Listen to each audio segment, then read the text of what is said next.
Bonjour à toutes et à tous, bienvenue si vous nous rejoignez à 15h30 sur l'antenne de CNews. Place à 90 minutes info avec nos 4 invités du jour que je vous présente. Nous accueillons Olivier d'Artigol, bonjour. Bonjour. Vous êtes chroniqueur politique. À vos côtés, Jérôme Coumet, bonjour. Bonjour. Maire d'Hiver Gauche du 13e arrondissement de Paris. De l'autre côté de la table, Laurent Ozan, bonjour. Bonjour. Vous êtes directeur de Strargum et essayiste. On parlera de Strargum parce qu'il faudra que vous nous expliquiez ce que c'est pour ceux qui ne connaissent pas. Et à vos côtés, Aymeric Guisset, bonjour. Bonjour. Vous êtes vous secrétaire général adjoint du think tank Le Millénaire. En ce 30 décembre, on s'intéresse évidemment à cette fin d'année qui s'annonce moins festive que d'autres pour de nombreux Français. Les annonces du gouvernement y sont pour beaucoup. On va évidemment revenir sur ces différentes mesures et commenter surtout les réactions très partagées qu'elles suscitent. La préfecture de police de Paris durcit le ton pour le jour de l'an. En prévision du passage à la nouvelle année, la préfecture a émis un arrêté qui restreint les conditions de fête. On va voir tout ça dans le détail avec Marine Mulsey. C'est officiel, le port du masque redevient obligatoire à l'extérieur dans la capitale. Cette obligation s'appliquera dès demain aux plus de 11 ans. Autre mesure annoncée, des contrôles réguliers et renforcés ou encore la fermeture des bars à 2h du matin les 1er et 2 janvier. Il sera également interdit de danser dans des lieux recevant du public. Certains jeunes parisiens sont sceptiques. C'est pas en changeant pour un soir qu'on va arrêter le Covid, donc c'est abusé. Et puis on sait comment ça a fini l'année dernière avec des méga soirées et tout, ça changera rien, ça va juste exciter les gens encore plus. Ce propriétaire de bar dénonce un manque d'anticipation. On a vraiment l'impression d'être pris toujours au dépourvu et de ne pas pouvoir travailler correctement. Et je trouve qu'on s'acharne un petit peu depuis 2 ans, malgré tout qui est mis en place, que ce soit aussi bien des mesures sanitaires que du vaccin. Moi-même, je suis vacciné 3 doses. On se demande, mais quand est-ce que ça va s'arrêter en fait ? Les rassemblements et la consommation d'alcool sur la voie publique seront également interdits. 9000 policiers et militaires seront mobilisés pour faire respecter les directives. Voilà, on va revenir évidemment point par point sur ces différentes mesures. Celle qui attire le plus l'attention, c'est cette fermeture des bars décidée à 2h du matin les 1er et 2 janvier. Ça ne porte pas officiellement le nom de couvre-feu, mais c'en est un, Olivier d'Artigol, on est d'accord ? Ça y ressemble diablement. Et c'est vrai qu'on se met à la place des professionnels de la nuit, de ces métiers, notamment sur ce qui vient d'être dit dans le reportage sur le manque d'anticipation. Le 15 décembre dernier, Olivier Véran disait nous maîtrisons la situation. Il y a 24 heures, il vient de dire que c'était véritablement un raz-de-marée. Un tsunami, une lame de fond même. Oui, alors que nous savons très bien que nous vivons peu ou prou la situation sanitaire avec 15 jours de décalage telle qu'elle s'est développée dans d'autres pays, notamment le Royaume-Uni ou d'autres. Et donc le manque d'anticipation, ce sentiment d'une gestion au fil de l'eau commence à épuiser des pans entiers de la société. Jérôme Coumet, vous êtes maire d'arrondissement, vous êtes concerné aussi par ce respect qu'il va falloir faire adopter par tous ces jeunes. On les entend dans le reportage, ils ne sont d'une part pas convaincus par ces mesures, et puis ils envisagent surtout de passer outre. Comment on gère une telle crise quand on est à votre... Tout d'abord, tous les élus locaux, et à Paris particulièrement, on fait toujours preuve de responsabilité, c'est-à-dire... On va évidemment faire respecter les règles qui sont énoncées. Mais on peut s'apercevoir qu'on fonctionne par des tours de vis successifs. Les dernières annonces, c'était il y a 2 jours. Elles ont déjà changé. Voilà, effectivement, un peu plus d'anticipation. Surtout que c'est une situation qu'on connaît. On l'a vu en Afrique du Sud, vous le rappeliez, au Royaume-Uni, aux États-Unis. Donc on sait que la diffusion du variant Omicron va s'imposer, va être très forte. Le mois de janvier va être très chaotique. D'ailleurs, pour moi, en tant que maire d'arrondissement, c'est déjà commencer à organiser la suite. Gouverner, c'est prévoir. La suite, c'est quoi ? La suite, c'est qu'on va se retrouver avec beaucoup de personnes qui vont pas pouvoir travailler.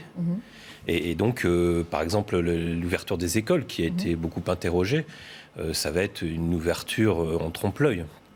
Ou autoriser des personnels positifs à venir travailler, comme c'est envisagé dans le milieu de l'hôpital. Ça se fera à l'hôpital, mais ça ne se fera pas dans les écoles. Pas dans les écoles ? En tout cas, je ne l'imagine pas. Je ne l'imagine pas, ou alors ça serait sans doute inconséquent. Mais on sait que les écoles vont rouvrir et vont, pour beaucoup de classes, en tout cas, refermer derrière. Ça va être compliqué à gérer. Il y a les personnels de l'éducation nationale, il y a les personnels municipaux, il y a les cantines. Enfin, tout ça est compliqué. Et donc, on essaie déjà d'anticiper le coup d'après. Oui, c'est sûr que c'est très compliqué. Laurent Ozon, on parlait justement de ces jeunes qui nous disent clairement dans leur reportage aussi, on va contourner en gros cette interdiction. Si on ne peut pas se retrouver dans les bars, on ira chez les particuliers. Ça veut dire que là encore, on se tire une balle dans le pied avec l'annonce de ces mesures et ça manque de cohérence pour certains. La cohérence, c'est toujours difficile quand on est face à des phénomènes de gestion de santé publique, d'une façon générale, et quand on est dans le feu de l'action. Parler de cohérence sur un plateau de télé, c'est plus simple que dans un ministère. Ceci dit, je considère, moi, que la politique du gouvernement a été catastrophique dans la gestion de cette crise. C'est pas la première fois que je le dis. Je pense sincèrement qu'elle a été catastrophique. Et une des dernières, je dirais, inconséquences lourdes de ce gouvernement, c'est d'avoir réduit ou rendu plus difficile l'accès aux tests. De faire, comme il le dit lui-même, peser toute la contrainte sur les non-vaccinés, puisqu'on voit aujourd'hui que le variant Omicron, on a toutes les statistiques qui le démontrent. Une étude norvégienne, pas plus tard qu'hier, qui vient confirmer que sur une réunion de 33 personnes étudiées, 21 étaient vaccinées de 3 doses. 21 étaient positifs ensuite. Donc on sait que le variant Omicron contourne très très largement le dispositif vaccinal, et donc on voit bien que, je dirais, s'entêter de façon totalement autistique dans cette pression sur les non-vaccinés est totalement contre-productif. Et évidemment, au bout d'un moment, les gens, les Français, pour ceux qui ne sont pas en dépression nerveuse ou qui ne se sont pas suicidés ou qui n'ont pas perdu leur travail, ceux qui peuvent encore garder un certain sens de l'humour commencent à trouver tout cela risible.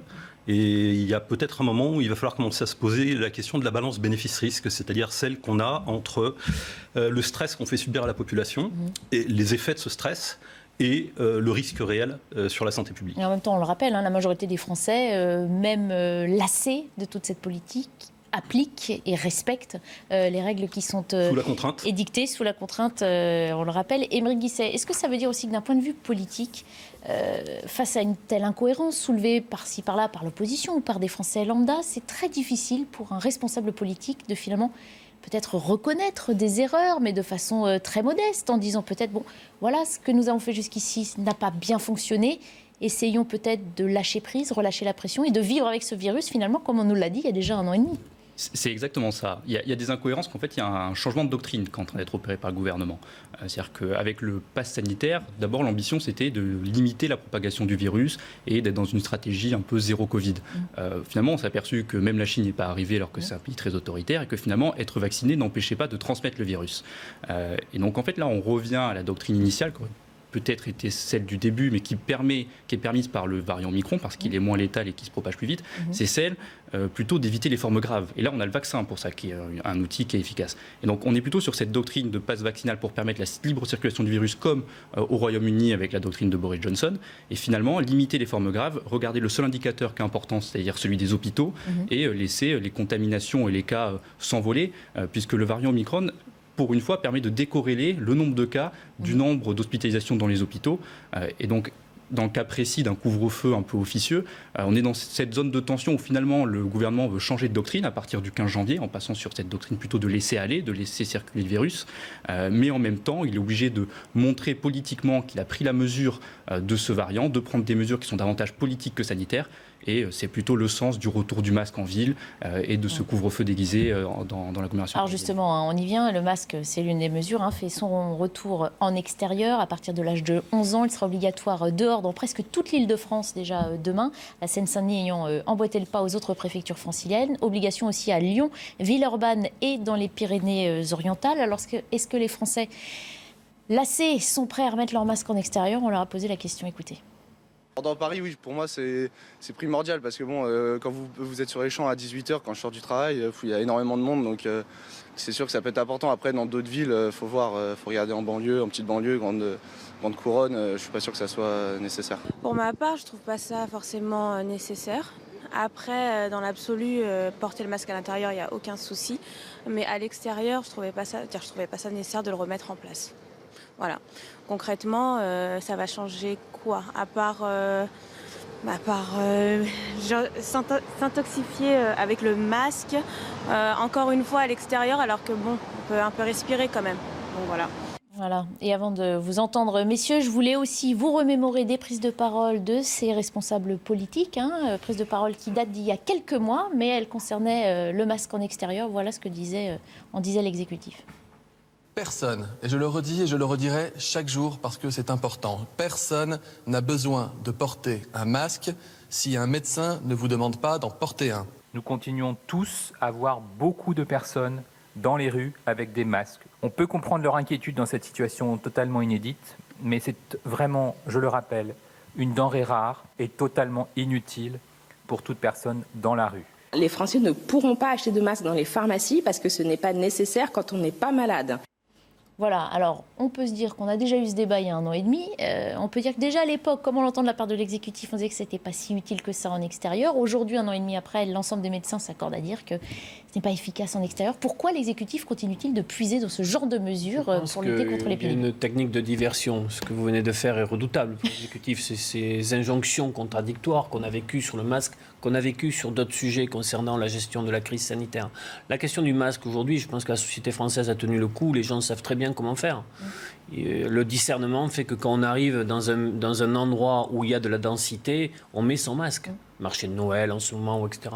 Mais quand on est sur une allée qui est dégagée où il n'y a quasiment personne, on peut l'enlever. Les gens ont la pratique de ça. La vraie question sur le masque, c'est pas ça. C'est le FFP2 dont on sait que pour un variant très contagieux, il est terriblement efficace.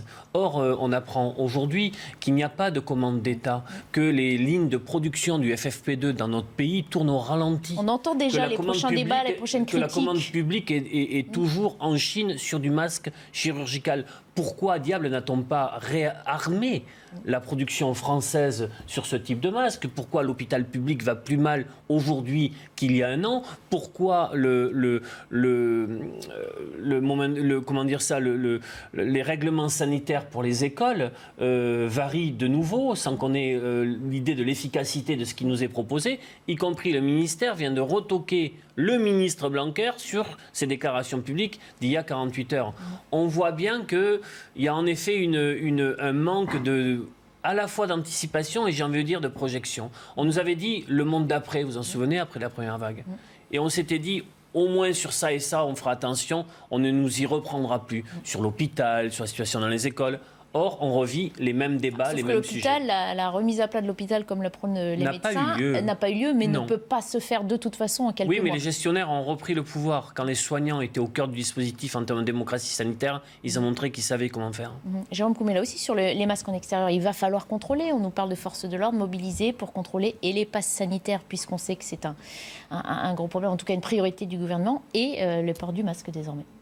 J'étais dans les rues du 13e aujourd'hui, j'ai trouvé les personnes très responsables, ils n'ont pas attendu demain pour porter le masque, y compris en extérieur, en tout cas dès qu'il y a du monde, j'ai vu tout le monde avec un masque. Donc le message, même si les anciens messages étaient perturbants, on va dire ça très gentiment, le message est bien passé.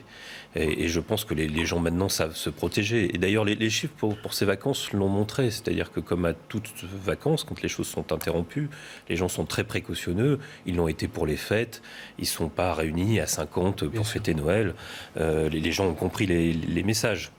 De changer les règles tout le temps me semble pas forcément la meilleure façon de... Bon, elles n'ont pas changé, elles reviennent un petit peu au goût du jour, quelque part. On peut s'étonner justement qu'elles reviennent s'il était démontré que... Non, mais ce qui est clair, c'est qu'on va, là aussi, essayons d'anticiper un petit peu. On va se retrouver dans un mois de janvier très compliqué à gérer. Tout simplement parce que quand on a les chiffres basiques, et les chiffres sont très clairs, le rapport Pasteur est très clair là-dessus, il va y avoir effectivement un raz-de-marée, un tsunami, on peut employer les termes qu'on veut, en termes de contamination. Ça ne veut pas dire qu'en termes de gravité de personnes hospitalisées, ça sera le cas. Mais il va y avoir beaucoup de contamination, donc il va y avoir beaucoup de personnes arrêtées. Et donc la grande question qui se pose à nous, au-delà du masque à l'extérieur, etc., ça va être comment on limite un peu les contaminations, certes, mais ça va être aussi comment on fait en sorte... Cette fameuse désorganisation, paralysie comment on fait en sorte qu'au moins les services publics continuent à fonctionner. Et ça ne va pas être facile. Et c'est à ça qu'il faut se préparer, pas à autre chose. Ce qu'on sent justement par rapport à cette menace, c'est peut-être ce changement de ton officiel, que ce soit en France ou à l'étranger, un ton qui peut être aussi considéré comme plus menaçant, plus anxiogène aussi. Je voudrais qu'on écoute Olivier Véran sur le sujet, c'était lors de son audition hier. Je le dis à celles et ceux qui nous regardent et qui ne seraient pas vaccinés, je le dis non pas comme une menace, je suis ministre et je suis aussi médecin, j'ai de l'empathie pour toutes les personnes et je traite toutes les personnes de la même manière, sans distinction, mais je le dis aux personnes qui ne sont pas vaccinées. il y a vraiment peu de chances que vous puissiez passer cette fois-ci entre les gouttes. La circulation du virus est trop forte et les personnes qui sont les plus enclins à attraper le virus et les plus enclins à faire des formes symptomatiques et des formes graves sont les personnes qui ne sont pas vaccinées. Je le dis avec un peu de solennité, de la même manière que je dis aux personnes qui ne sont pas vaccinées, je le dis aussi aux personnes fragiles par leur âge ou leur état de santé, qui n'ont pas encore bénéficié du rappel. Protégez-vous dans la période. Est-ce que ce sera une vague, un raz-de-marée massif et rapide? Nous verrons. Il y a des premiers signes de ralentissement de la croissance épidémique du côté londonien, où le temps de doublement qui était de tous les 2 jours maintenant est de tous les 4 à 5 jours, mais enfin ça reste extrêmement fragile. Je ne m'engagerai pas pour vous formuler une hypothèse de pic, personne n'en sait rien au fond. Voilà, le ministre de la Santé qui dit ne pas vouloir être menaçant, mais tout de même, en clair, il dit « vous n'y échapperez pas ». Il n'y a pas d'ambiguïté possible dans le ton employé. Oui, il peut toujours dire ça, mais dans tous les cas de figure, là, ils sont déjà en train de préparer la sortie. La sortie, ça nous intéresse si on s'en sort bientôt. Oui, Omicron est en train de faire ce qu'ils ont essayé de faire avec Pfizer depuis 1 an, est en train de le faire beaucoup plus vite et gratuitement. C'est-à-dire que Omicron est en train d'immuniser la totalité de la population mondiale. Ça ne veut pas dire qu'on aura, comme avec la grippe, chaque année des versions plus ou moins... ça veut dire que là, vous fermez la porte à une aggravation de la situation qui pourrait être liée à l'avenir, à l'apparition de nouveaux variants? Pour l'instant, la règle qui était annoncée par la plupart des virologues dans le monde, c'était que sauf les catastrophismes, il y en a très peu, c'était que plus la pression de sélection allait être forte et plus les variants seraient contagieux et en même temps provoqueraient des effets moins graves pour les gens. Et donc c'est tout à fait ce qui est en train de se passer, puisqu'en fait on voit que dans tous les pays qui sont les plus vaccinés notamment, et c'est assez curieux de le voir, typiquement l'Islande, l'Angleterre, l'Omicron monte et flambe, particulièrement dans les pays les plus vaccinés, ce qui est assez curieux, et simultanément il n'y a pas de décollage des hospitalisations. Si vous regardez la présence en USI, en unité de soins intensifs aujourd'hui en France, donc c'est pas encore les réa, c'est pas encore l'hospitalisation normale. Si vous regardez, on est à peu près sur un nombre de personnes qui était celui qu'on avait fin août en France. Donc, pour l'instant... Sauf dans les départements où il y a des taux d'incidence très importants, comme les Bouches-du-Rhône. Au niveau national, l'hôpital de la Timone ou l'hôpital de Nord-Marseille, ça va très très mal. Au niveau national, pour l'instant, on a un taux d'occupation des unités de soins intensifs. Je suis ancien BSPP, donc j'ai encore des contacts dans ce milieu-là. Mais regardez les Bouches-du-Rhône. On est dans un taux d'occupation qui équivaut à peu près à celui qu'on avait fin août. Sauf qu'on nous dit déjà que chaque hiver, l'hôpital est surchargé, même avant l'apparition de Covid. Donc, effectivement, on craint cette déferlante tsunami, comme on veut, d'ici 15 jours sur les places en réa dans l'hôpital. Dans ce cas-là, on ne comprend pas pourquoi le gouvernement a fermé plus de 5700 lits en pleine crise en 2020. Grand absent des débats. Et le pic de décès et le pic épidémique. C'était à ce moment-là qu'on aurait eu besoin de ces lits et on ne comprend pas du tout la politique du gouvernement. Est-ce que c'est ce qui explique selon vous ce ton plus menaçant? Est-ce que c'est finalement, malgré ce que dit l'exécutif, cette stratégie de la peur qui a été choisie maintenant? Le propos d'Olivier Véran, il se justifie sur 2 leviers. D'un point de vue politique, il y a des élections dans 4 mois et il n'y a pas un électeur d'Emmanuel Macron qui n'est pas vacciné. Ou en tout cas, vous ne trouvez pas un partisan d'Emmanuel Macron parmi les non-vaccinés. Donc c'est le bouc émissaire privilégié pour le gouvernement de taper sur les non-vaccinés en disant finalement, vous, bons citoyens qui avez écouté la vaccination, qui avait suivi les consignes, si vous ne pouvez pas reprendre une vie normale, c'est à cause de ces personnes-là. Et il n'y a pas de déficit d'un point de vue électif pour le président de la République. D'un autre côté, il y a aussi un enjeu de politique publique et de santé. C'est-à-dire qu'il y a à peu près 5 millions de personnes qui ne sont pas vaccinées. Et sur ces 5 millions de non-vaccinés, vous avez 2 millions qui ont plus de 65 ans, donc, dont on peut considérer de manière assez rationnelle qu'elles peuvent potentiellement être des personnes à risque. Or, le nombre de lits dans les hôpitaux pour atteindre la saturation, c'est 5000 personnes. Donc si véritablement on a un tsunami, comme l'explique Olivier Véran, de l'Omicron dans la population, on ne peut pas exclure que parmi la population non vaccinée et qui en plus est à risque, qu'on ait une saturation des hôpitaux. Je pense que c'est sur ces 2 leviers qui peuvent justifier un propos qui devient un peu plus insistant sur la vaccination, puisque le but de la vaccination, encore une fois, c'est d'éviter les formes graves et à risque, et éviter la saturation des hôpitaux. Mais sans que l'exécutif ne soit plus proactif pour aller vers, selon le terme maintenant fameux, les populations les plus à risque. La population adulte la moins vaccinée dans le pays, c'est les plus de 80 ans. C'est quand même terrible. Et on voit que la carte des inégalités vaccinales recouvre la carte des inégalités sociales et notamment la carte de la pauvreté des personnes très éloignées. Je voyais en Grande-Bretagne ou encore dans un quartier nord de Marseille où deux médecins généralistes ont décidé d'aller faire du porte-à-porte.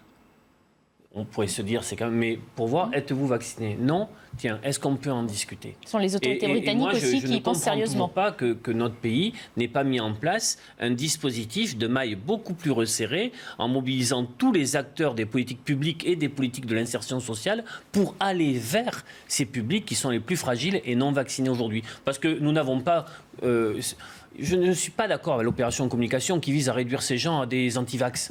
Ça n'est pas la situation. Bien sûr, ils existent, mais il y a aussi des personnes en très grande, isolées, j'ai envie de dire, qui sont éloignées de la vaccination. Ni que des antivax, ni des isolés, des gens aussi qui ont fait leur choix en toute conscience de cause. Oui, qu'on oublie aussi souvent dans ces 5 millions. Bien sûr, mais vous savez, par exemple, le médecin traitant, ce colloque singulier d'une discussion avec son médecin traitant, il y a beaucoup de médecins traitants qui ont réussi à convaincre sur la vaccination. Il y a beaucoup de gens aujourd'hui qui n'ont pas ce lien de proximité et de confiance. Ça demande à nourrir un échange, un dialogue.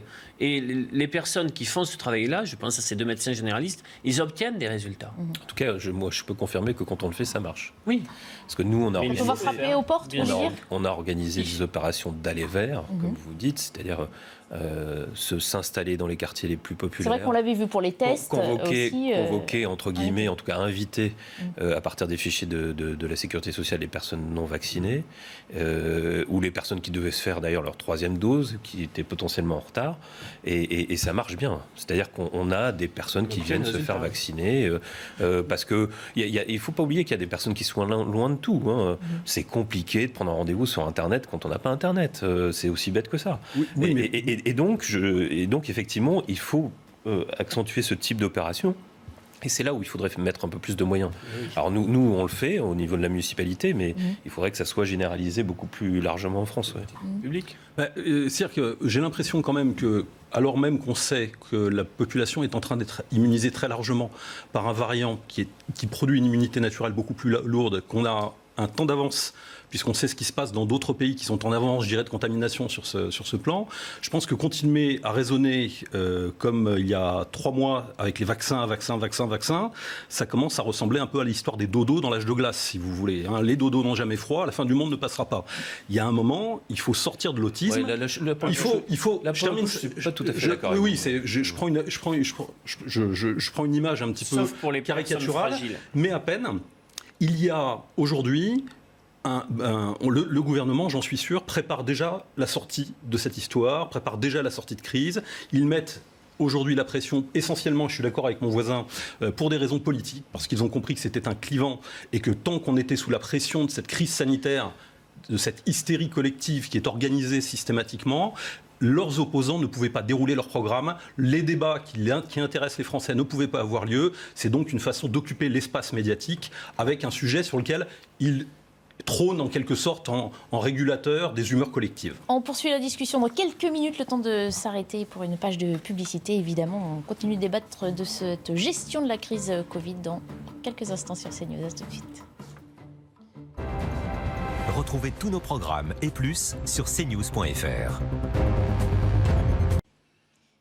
Bientôt 16h, bienvenue si vous nous rejoignez. Dans quelques minutes, nous poursuivons les débats avec nos invités. Mais d'abord, le rappel des titres de l'actualité avec Audrey Berthaud. Rebonjour Audrey.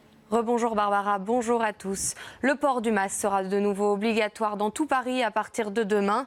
Une décision prise par le préfet de police face à la flambée des contaminations. La préfecture met aussi en place un dispositif de sécurité spéciale pour la nuit du 31. Les détails avec Simon Guillaume. C'est un nouvel an sans couvre-feu qui se tiendra ce vendredi partout sur le territoire.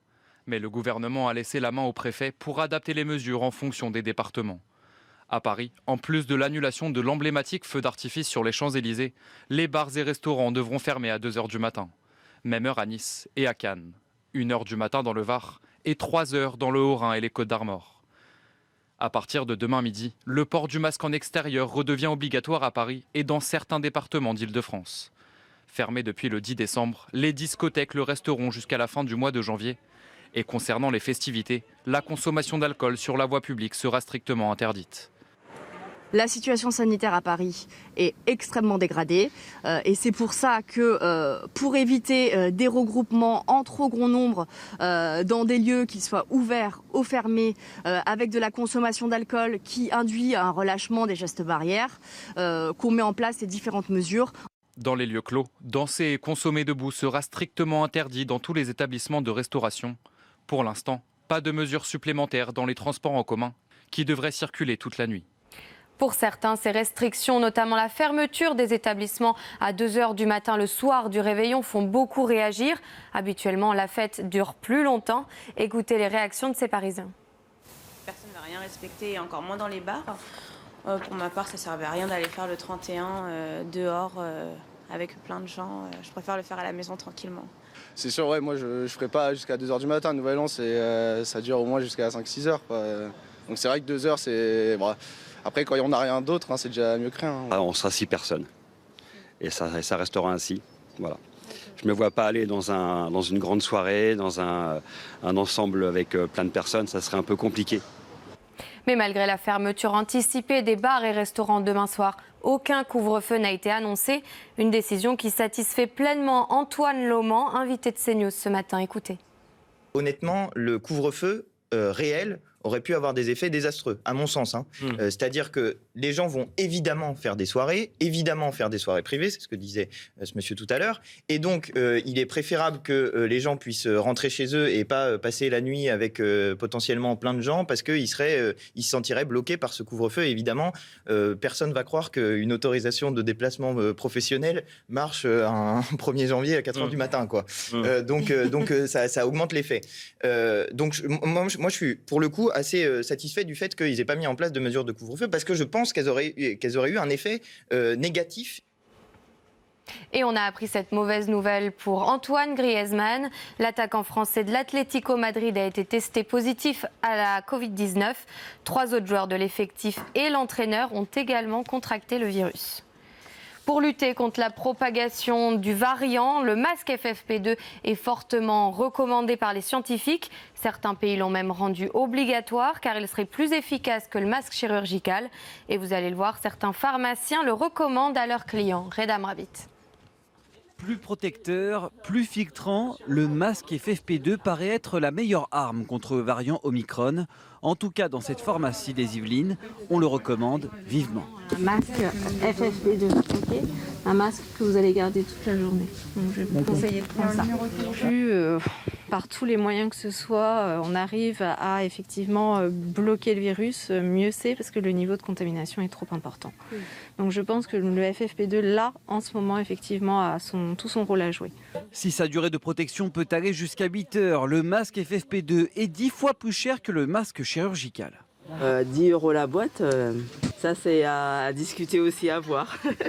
Particularité importante, sa forme en bec de canard. Le masque FFP2 est beaucoup moins lâche et manipulable que le masque chirurgical. Quoi qu'il en soit, le FFP2 ne fait pas recette. C'est vrai que j'ai jamais pensé à en acheter moi-même. J'achète toujours ceci. Ouais. Oh, je suis là, moi, franchement, si tout le monde porte son masque, il n'y a pas de souci. Alors qu'en France, aucune règle n'est prévue. En Italie, depuis le 25 décembre, le masque FFP2 a été rendu obligatoire dans plusieurs lieux.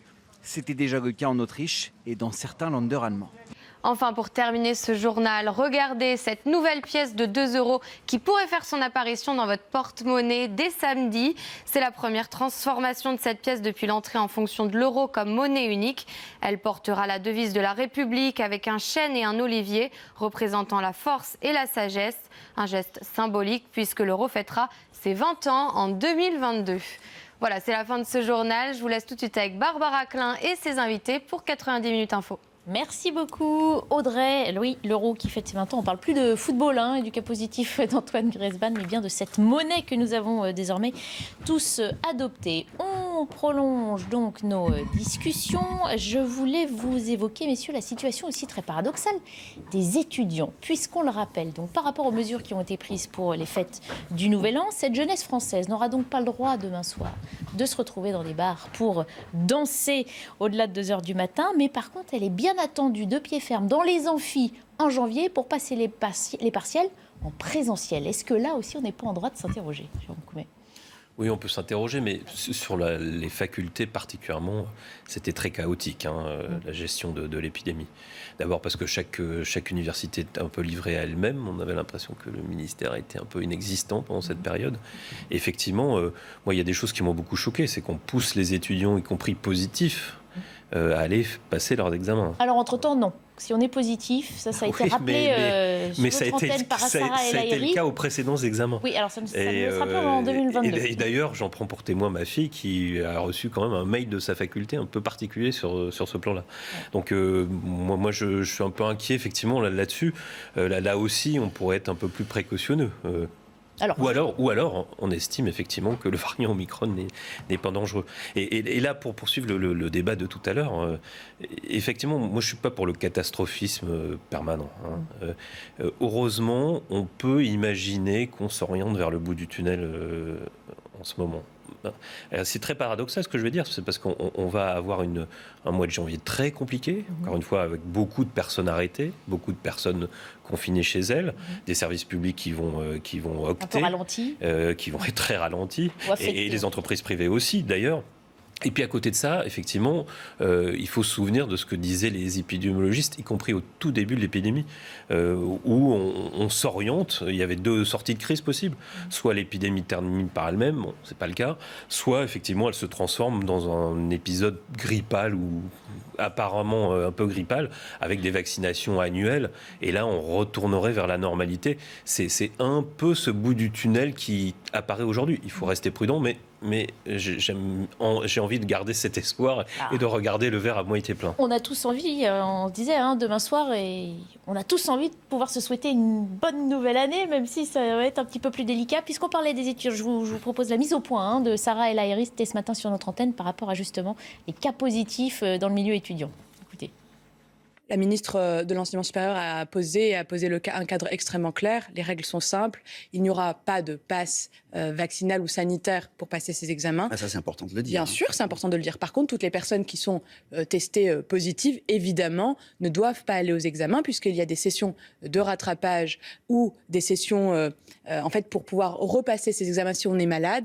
Évidemment, c'est le bon sens. Encore une fois, il faut être dans une responsabilité individuelle. La responsabilité collective que le gouvernement a, que l'État a, que la puissance publique a, c'est de pouvoir soigner chacun. Mais chacun doit être dans un acte de responsabilité. Se tester avant, c'est mieux, c'est plus sain, c'est plus serein pour passer des examens en toute qualité.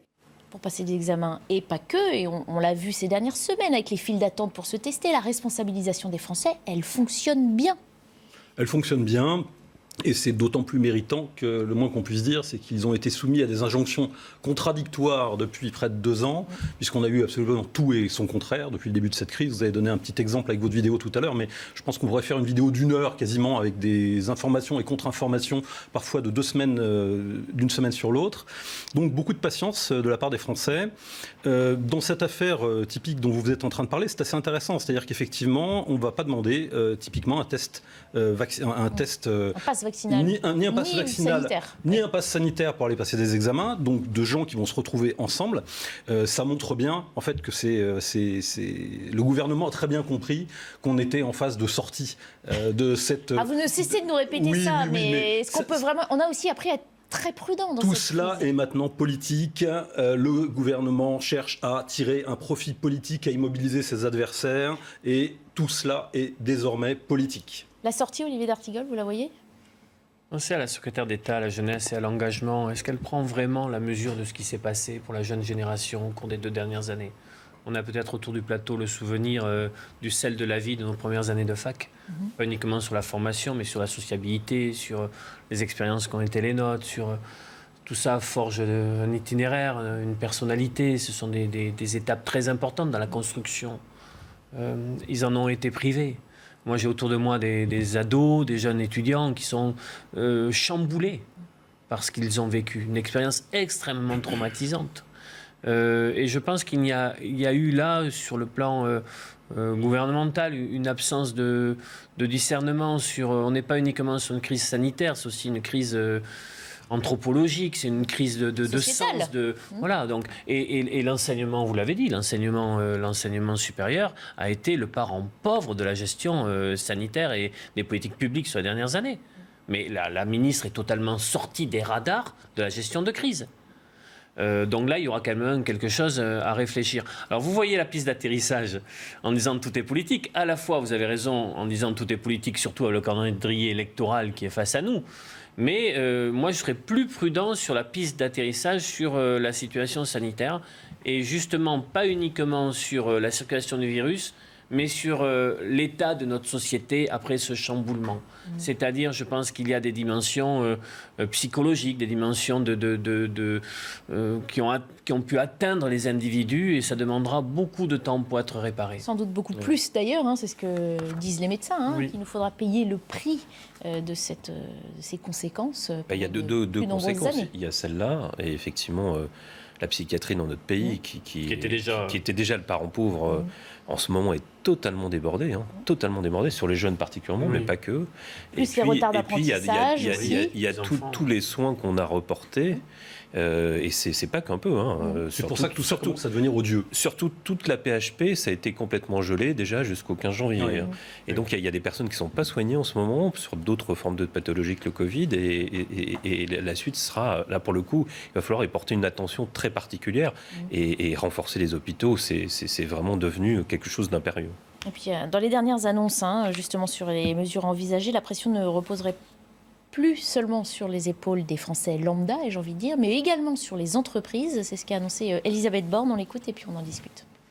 Donc on va introduire un amendement dans le projet de loi qui sera discuté la semaine prochaine, en prévoyant la possibilité pour l'inspection du travail de prononcer des sanctions jusqu'à 1 000 € par salarié dont la situation n'est pas conforme, jusqu'à 1 000 €, jusqu'à 1 000 € par salarié dont la situation n'est pas conforme, dans la limite de 50 000 €. Et je le redis, c'est évidemment une mesure qui s'adresse aux entreprises qui ne respectent pas du tout les règles. Vous savez, il y a certains cas où il n'y a pas de respect des distances, il n'y a pas de port du masque, il n'y a pas de prise en compte des règles qu'on demande en termes de télétravail. Donc c'est ces entreprises qu'on pourrait qualifier de récalcitrantes que nous voulons cibler. Voilà, une amende donc pouvant attendre 1 000 € par salarié pour sanctionner les entreprises qui ne joueraient pas le jeu donc du télétravail, mais on l'entend dans les mots de la ministre, par ailleurs du non-respect des règles dans le milieu du travail. Ça veut dire aussi, on disait, vous n'y échapperez pas, disait Olivier Véran tout à l'heure, pour les non-vaccinés, les personnes fragiles. Les entreprises ne sont pas épargnées non plus. Les entreprises ne sont pas épargnées parce qu'on a un enjeu de structuration de la société. Comment on fait pour permettre au travail de se tenir, aux employés de pouvoir venir travailler à distance ou pas à distance. Mais encore une fois, on l'a dit, les Français, qu'ils soient chez eux ou au travail, font bien les choses et ont à cœur, dans la majorité, de respecter ces mesures. Oui, alors là aussi, il y a un point de vue qui est plus symbolique. Fallait-il en arriver à la coercition, la répression, encore une fois ? La coercition et la répression, c'est davantage un moyen politique de l'incarner, de montrer que c'est important. Mais là où c'est plus intéressant, c'est comment le gouvernement va réussir à gérer cette question des cas contacts, des cas Covid, alors qu'il passe à partir du 15 janvier sur une stratégie plutôt de circulation du virus avec le pass vaccinal. Comment on fait pour maintenir les hôpitaux en route, que les services publics puissent continuer à fonctionner ? En réduisant les jours d'isolement, comme ils nous l'ont annoncé. Vraisemblablement en réduisant les jours d'isolement. Est-ce qu'en étant cas contact et triple vacciné, c'est encore pertinent d'être isolé ou pas ? Et c'est toute cette question-là qu'il va falloir gérer sans tomber dans un absurdistan administratif avec des jauges différentes selon les endroits et des décisions qui auront ni queue ni tête. C'est là un peu le point, le talon d'Achille de la politique gouvernementale. Il est sur ce point-là. Comment on va faire pour organiser la société, vivre avec le virus, alors qu'on est dans une phase de transition de stratégie macro et des variants qui peuvent intervenir de manière différenciée à différentes époques de l'année. Laurent Ozan, on vous sent bouillonné en entendant Elisabeth Borne. Disons que en la voyant, je me rappelle qu'Elisabeth Borne nous expliquait au mois de mai qu'on ne se contaminait pas dans les entreprises. Texto. C'est-à-dire, vous retrouverez la vidéo, tout le monde peut faire la recherche sur Internet. Elisabeth Borne nous expliquait, il y a quelques mois, qu'on ne se contaminait pas dans les entreprises, ce qui était déjà absurde. Voilà. Après, on a appris qu'on se contaminait majoritairement dans son foyer et au travail. Voilà. Comme on ne se contaminait pas dans le métro, mais on se contaminait dans le TGV, par exemple. Vous voyez ? Donc, il faut être sérieux un petit peu. Tout ça, c'est politique maintenant. Je dirais, ces gens-là n'ont plus d'objectifs sanitaires. Leur façon de gérer cette crise est une logique, un mélange d'autoritarisme, de dressage qui fait beaucoup de mal à la société, qui fait beaucoup de mal à la population, qui fait beaucoup de mal aux gens, aux jeunes, aux plus anciens aussi. Et je pense que le cynisme, ça suffit, vraiment. Et puis faire peser cette pression aussi sur des entreprises. Alors on se doute bien, dans ce magma entreprises, il y a les très grandes entreprises et puis les plus petites aussi, qui ont un lien très différencié avec leurs employés. Les cols blancs et les cols bleus, comme on disait à l'époque. Moi, je suis à la tête d'une mairie. 90% des employés devront être au travail. Parce que même à l'état civil, ils ne vont pas faire ça de chez eux. Il faut recevoir les gens. Les cantines, les crèches, la propreté des rues, etc. Tout ça se fait sur le terrain. Donc il faut faire attention aussi de voir qu'il faut s'adresser à l'ensemble des Français. Beaucoup ne peuvent pas bénéficier du télétravail, tout simplement. Puis ensuite, en termes organisationnels, les patrons sont des gens responsables, évidemment. Les personnes qui peuvent télétravaillent. Alors qu'il faille de temps en temps effectivement installer des sanctions. Ça aurait pu être dans le projet de loi tel qu'il était dessiné. C'était pas la peine de rajouter un amendement. Mais dans l'ensemble, les gens qui peuvent télétravailler le font. Ça se fait assez naturellement. Donc venir par derrière faire une nouvelle déclaration sur le sujet en brandissant des sanctions très lourdes, Parce que là je aussi, ne suis pas sûr que ce soit la bonne méthode. C'est judicieux finalement de cette stratégie de la punition. Enfin, c'est toujours le bâton. On a l'impression que c'est la seule chose, la seule stratégie que l'exécutif semble vouloir mener à bien pour arriver à ses fins. Il faudra être attentif dans le débat parlementaire sur le fait que la vaccination, le pass vaccinal revienne par un amendement de la majorité LRM dans le débat parlementaire. Pour l'instant, ça a été fermé, mais ça peut se réouvrir. Il y a des questions vertigineuses qui sont devant nous sur le télétravail, sur ce que ça a pu produire dans la relation au travail, justement, avec des choses positives, des choses qui ne le sont absolument pas, notamment le droit à la déconnexion, le burn-out que ça a pu créer chez beaucoup de personnes. Je pense aussi à l'État. Vous savez, sur 58 millions de vaccinés, 2 millions seulement l'ont été sur le lieu de travail avec la médecine du travail. Là aussi, un pan entier qui a été saccagé au cours des dernières années, qu'il faut reconstruire. Par lequel on revient maintenant pour convaincre, pour l'aller vers dont on parlait tout à l'heure sur le lieu de travail. Depuis qu'on ait fait ces constats, il y a maintenant plus d'1 an, sans qu'il y ait eu derrière une trajectoire où on se dit, tiens, on s'empare pour de vrai de ces questions-là, pour les réarmer, les réinstruire, les reconstruire. Ça n'a pas été le cas. Donc, puis moi, je pense toujours que c'est au niveau de l'entreprise, des branches professionnelles, au niveau que les choses doivent se passer au mieux. Alors, vous l'avez dit, beaucoup d'entreprises font au mieux, parce que c'est une obligation légale pour un patron de faire attention à la sécurité.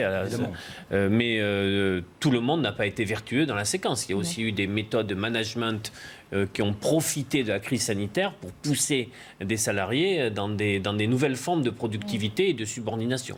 Une dernière information sur ce sujet avant qu'on finisse l'émission sur une autre thématique. On sait depuis ce matin que les jauges décidées pour les grands rassemblements ne concernent pas les meetings politiques. Ça, on le savait, mais on a appris tout à l'heure de la voix de Jean-Baptiste Lemoyne que ça ne concernait pas non plus les zoos, les foires et les salons qui n'auront donc pas de restrictions. Enfin, penser que ça ne va pas avoir des conséquences sur les salons. Oui. On suivra ça. Quand même très optimiste. Il nous reste quelques minutes pour évoquer un autre sujet, car la crise sanitaire fait presque oublier les autres dossiers qui encombraient les bureaux de l'exécutif avant cette pandémie. La pression migratoire continue de s'accentuer. Les Alpes-Maritimes sont particulièrement touchées. En 10 mois, la police y a procédé à 30 000 interpellations de clandestins. On regarde les précisions de Marine Mulset avant d'en débattre en plateau. La pression migratoire est repartie à la hausse dans le sud-est. Sur les 10 premiers mois de cette année, 26 000 étrangers ont été non admis à la frontière, selon des chiffres fournis au Figaro par la police aux frontières des Alpes-Maritimes. Sur la même période, en 2019 et 2020, les chiffres étaient tombés à 16 000 et 17 000 interpellations, en raison notamment de la crise sanitaire. En ajoutant les 4 000 étrangers interpellés sur le territoire, au total, entre début janvier et fin octobre 2021, 30 000 personnes ont été interpellées sur la Côte d'Azur. Les nationalités de ces migrants, tunisiennes, afghanes, soudanaises, ivoiriennes ou encore algériennes. Depuis l'été, on craignait, en tout cas certains responsables politiques prédisaient une nouvelle vague migratoire de personnes d'origine afghane qui seraient donc tentées de vouloir passer en Europe. C'est aujourd'hui désormais le cas. Il y a un certain nombre parmi ces 26 000 personnes interpellées à la frontière qui sont donc de nationalité afghane. Et ça justifie aussi les efforts qui ont été faits pour renforcer notamment la coopération, vous savez, entre la police italienne et la police française. Les associations locales dénoncent des atteintes aux droits des mineurs, refoulés malgré leur âge. Les services de police indiquent avoir recueilli plus de 7 500 jeunes se présentant comme mineurs isolés en 2017, Une écrasante majorité quitte rapidement le foyer qui les héberge pour continuer leur route.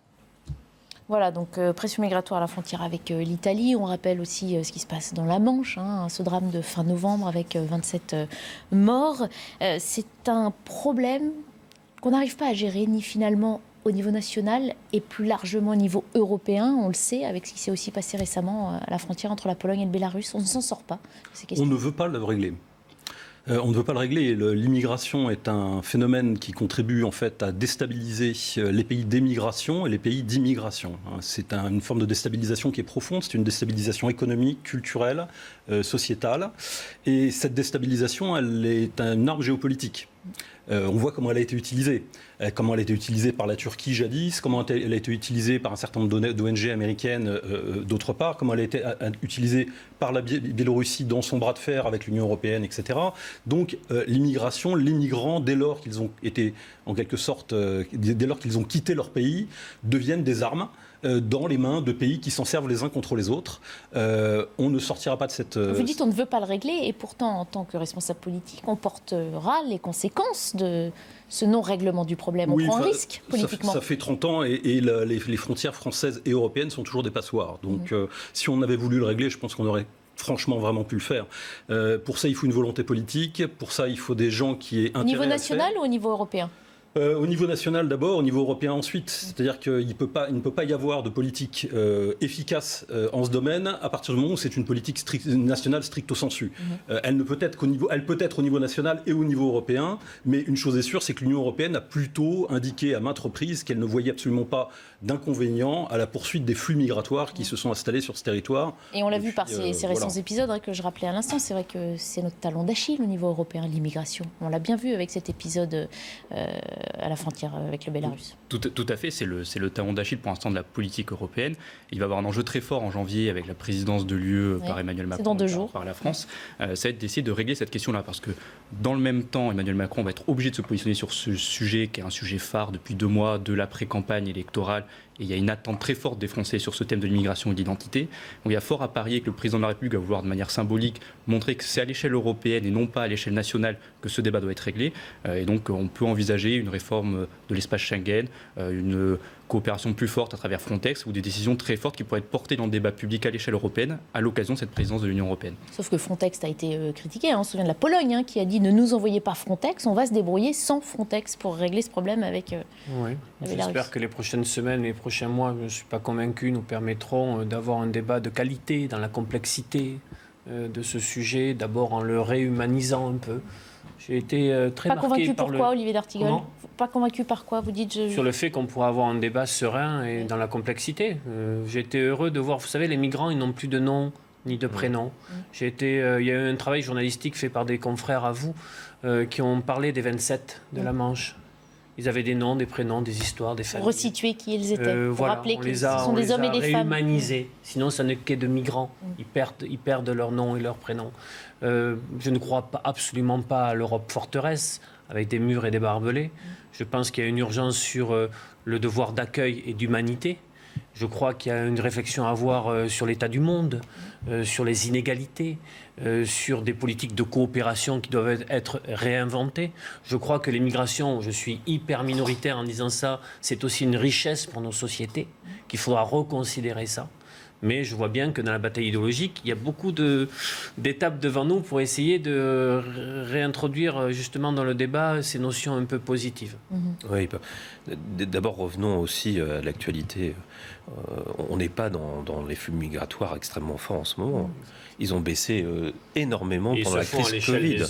Ça a baissé de 80% pour les demandes de visa, ça a baissé pour les demandes d'accueil en France, etc. Ça a baissé énormément. La crise sanitaire, il y a aussi pour beaucoup dans Il n'y a pas de grand remplacement, pour tout dire. Accessoirement, il y a 8 millions de précaires en France. Donc le moins qu'on puisse faire, c'est de limiter l'arrivée de Tout à fait. Et comme le dit mon collègue, regardons aussi les belles histoires. Je connais une jeune femme qui venait de Syrie, réfugiée, acceptée en tant que réfugiée, qui a fait des études de médecine, accueillie par une famille du 13e de manière très généreuse, qui l'ont traitée comme leur fille.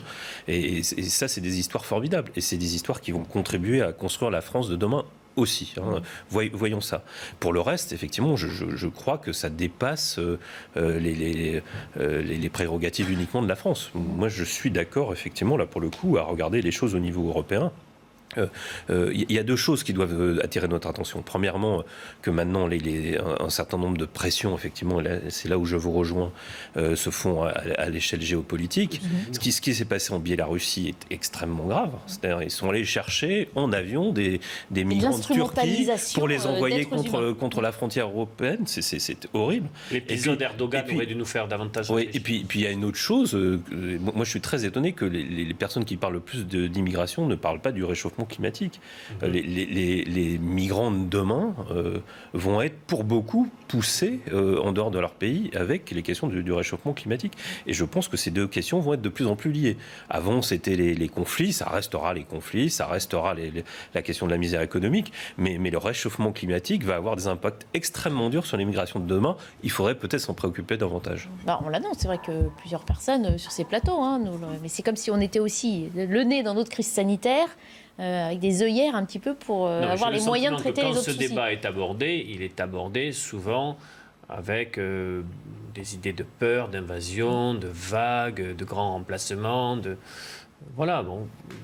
Un peu comme on aborde la question du Covid, d'une certaine façon. Il faudrait remettre de la sérénité et de la hauteur dans les débats. Oui, ça va être le plus difficile pour les prochaines élections. Ça va être plus difficile, surtout à 3 mois de l'élection présidentielle. Restons optimistes comme nous l'a... Oui, puisque vous nous annoncez la piste d'atterrissage.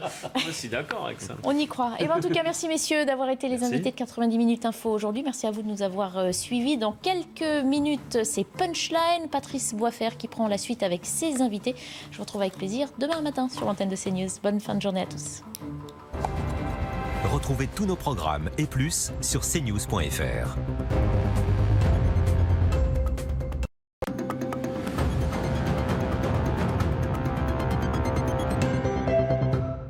Cette politique est délétère, car vous faites semblant de ne pas voir la différence entre vaccination et passe sanitaire ou vaccinal. La vaccination est, nous en sommes convaincus, un moyen sûr de lutter contre l'épidémie. En revanche, les passes n'ont rien de scientifique.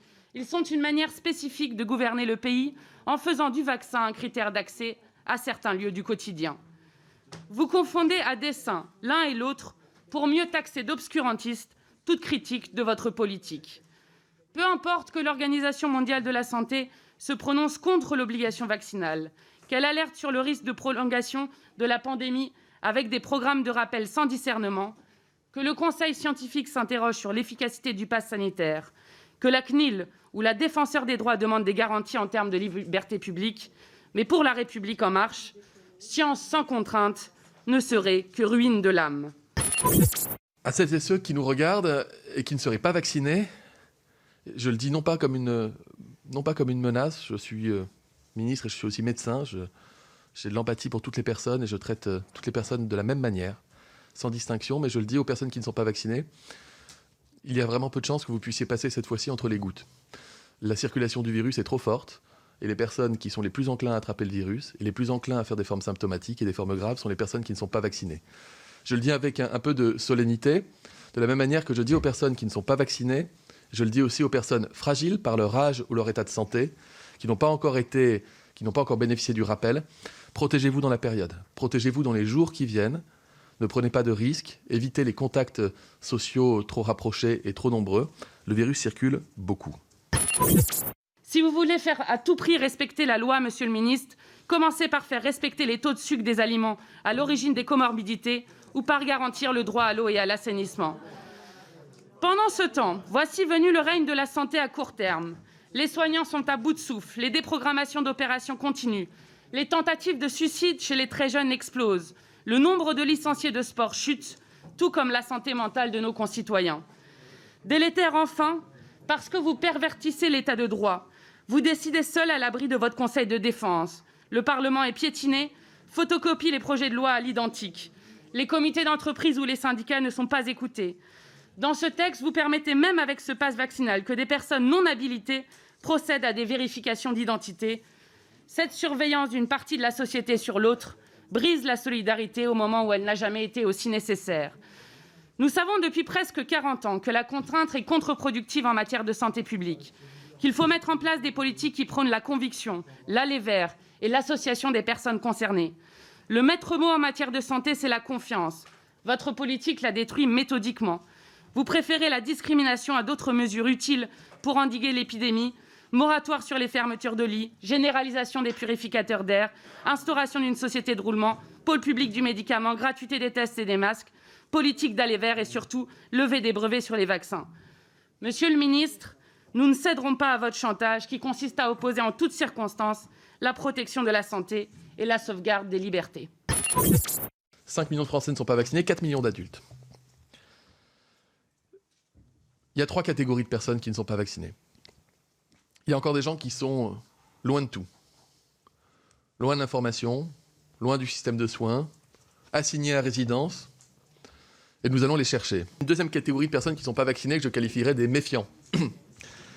Ceux qui vous disent ça peut aller du Covid n'existe pas, au vaccin tue, au vaccin n'est pas efficace. C'est un magma de gens qui se sont petit à petit enquistés dans une forme de contestation, pouvant prendre parfois des allures vraiment, pardonnez-moi pour l'expression, mais pas loin d'une forme de délire, considérant qu'on leur veut du mal. Et il y a une troisième catégorie de personnes, ce sont les personnes qui sont, je dirais, plus ou moins indifférentes par rapport à cette question du vaccin. Souvent des gens plus jeunes, qui ne sentent pas la menace, qui ont des gens autour d'eux qui ont eu le Covid, qui ont fait une grippe. Profitez évidemment de votre nouvelle année, mais de manière soft, d'une manière réinventée, d'une manière en plus petit comité. Testez-vous avant d'aller en soirée, évidemment. Pourquoi mais vous savez qu'ils vont aller en soirée. Mais bien sûr. La jeunesse n'est pas là pour obéir, et encore moins un préfet, et encore moins un ministre. Les règles, elles sont pas, et c'est là où c'est intéressant. Les règles qu'on pose, c'est pour embêter personne. C'est qui notre ennemi ? C'est pas le gouvernement, c'est le virus. Il faut qu'on fasse gaffe, et pour faire gaffe, test, gestes barrières et vaccins. 70% des patients qui sont en réanimation dans les hôpitaux parisiens ne sont pas vaccinés. 70% ne sont pas vaccinés. Et sur ceux qui sont vaccinés, notamment ceux qui, malgré les 3 doses, font des formes graves, 80% d'entre eux sont à la base immunodéprimés, c'est-à-dire qu'ils ne sont pas sensibles ou pas suffisamment sensibles au vaccin. Ces chiffres-là attestent de l'efficacité d'une vaccination à jour et notamment d'une 3e dose.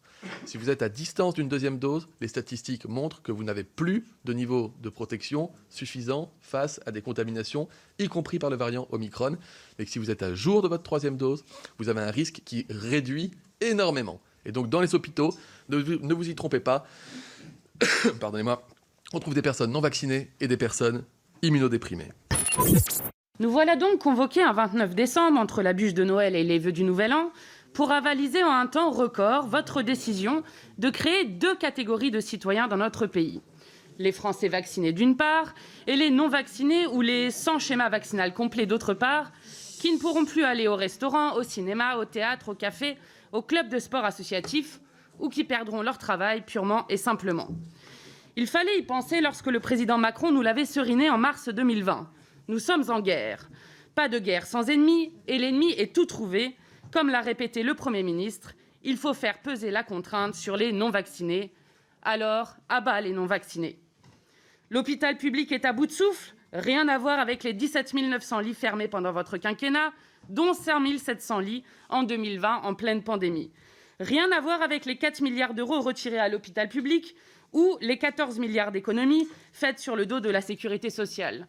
Ni avec la souffrance des soignants ignorés alors qu'ils manifestaient pour des moyens humains et financiers un an avant l'épidémie. Non, si 20% ou 6% si vous voulez, de lits supplémentaires ont été fermés faute de soignants, avec dans le 5e pays le plus riche au monde, des enfants en situation d'urgence vitale ne pouvant être accueillis en service pédiatrique, ce n'est pas la faute du gouvernement. À bas les non-vaccinés.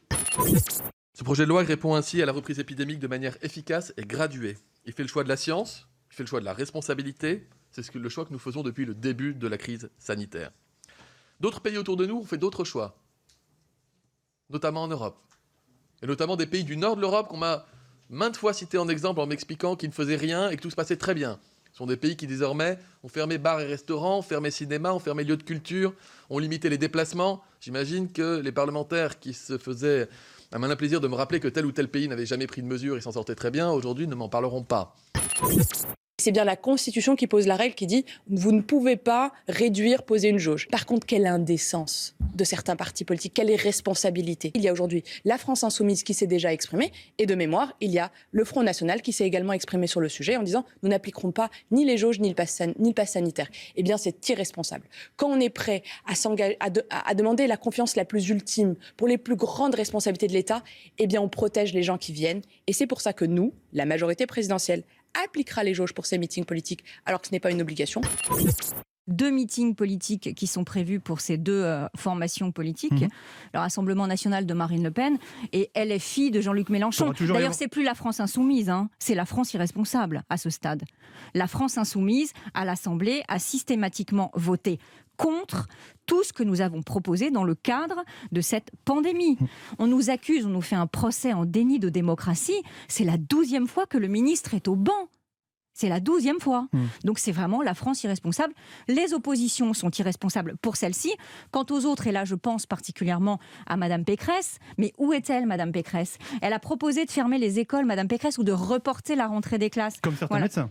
Comme 50 médecins, mais ça n'est pas la majorité des médecins qui pensent cela, ça n'est pas la majorité des familles et des élèves qui veulent cela, Monsieur Gougelot. C'est tout à fait l'inverse. Et depuis, on ne l'entend plus. Je pense qu'elle est à la boule en train de se reposer, elle a bien raison. En fonction du degré de Covid, eh bien on change. Vous avez vu, il y a à peine avant les vacances scolaires, nous avons réimposé, et ça fait mal au cœur, je vous assure, le masque dans les cours d'école. Alors même que les piou-piou, on sait qu'ils en avaient marre de ce masque. Mais pourquoi ? C'était pour protéger la dernière semaine, c'était pour protéger les vacances de fin d'année. Aujourd'hui, plus que jamais, je crois que l'école, c'est le lieu qui permet à chacun que ce Covid, que 2 ans de crise sanitaire, ce virus contre lequel on lutte, eh bien, ne crée pas des inégalités plus importantes que ce qu'on connaît déjà. Évidemment, nous regardons toujours les choses parce que ce qu'il se passe dans la société se reproduit bien sûr en miroir dans l'école. Donc plus le virus circule dans la société, plus il circule dans l'école. Néanmoins, notre détermination, et elle est inchangée depuis le début de la crise, bien sûr, c'est de tout faire pour maintenir nos écoles ouvertes. On sait combien c'est important pour nos enfants, pour les professeurs, pour les familles. Donc c'est vraiment notre objectif. Et en ce sens, nous ne cessons d'adapter les protocoles et les mesures pour protéger nos professeurs et nos élèves. Il y a par ailleurs des travaux, je l'ai dit en conférence de presse, d'adaptation de la doctrine d'isolement pour les cas contacts et pour les cas positifs. Il y aura un avis du Haut Conseil pour la santé publique d'ici au 31 de cette année, 31 décembre. Et donc, j'aurai l'occasion de communiquer dans les heures et les jours qui suivront le rendu de cet avis. Vous aurez bien compris qu'avec 10% de Français cas contact, on ne peut pas priver la France de la continuité de fonctionnement des services publics et privés et que nous avons d'autres moyens de garantir un haut niveau de protection de la population sans pour autant entraîner de paralysie du pays. Quand on a un protocole qui impose ces 3 jours de télétravail, évidemment, si le poste est télétravaillable, alors le salarié doit respecter ces règles. Il est obligé donc de télétravailler. Oui. Enfin, l'objectif, c'est que ce soit les postes télétravaillables qui le soient. On ne va pas demander aux entreprises de changer leur activité. Donc, je pense que chacun peut comprendre qu'aujourd'hui, c'est important de réduire les interactions entre les salariés, de réduire aussi les interactions dans les déplacements, à l'heure des repas. Donc c'est pour ça qu'on veut imposer ces règles et qu'on a décidé d'imposer ces 3 jours minimum. Évidemment, il faut que les postes le permettent et que l'activité de l'entreprise puisse se continuer. Je ne parlerai plus de vagues s'agissant d'Omicron. J'ai parlé de lame de fond, ce phénomène marin que beaucoup connaissent, qui consiste à avoir une accumulation de vagues qui se conjuguent en une seule vague plus forte. Vu les chiffres que nous enregistrons depuis quelques jours dans notre pays, j'aurais tendance à parler de raz-de-marée, s'agissant du variant Omicron. Les chiffres qui seront publiés ce soir par Santé publique France montrent l'augmentation continuelle du nombre de contaminations dans notre pays. Ce sont des chiffres qui donnent le vertige. Il y a 208 000 Français qui ont été diagnostiqués positifs au Covid au cours des 24 dernières heures. J'ai fait un rapide calcul avant de vous rejoindre.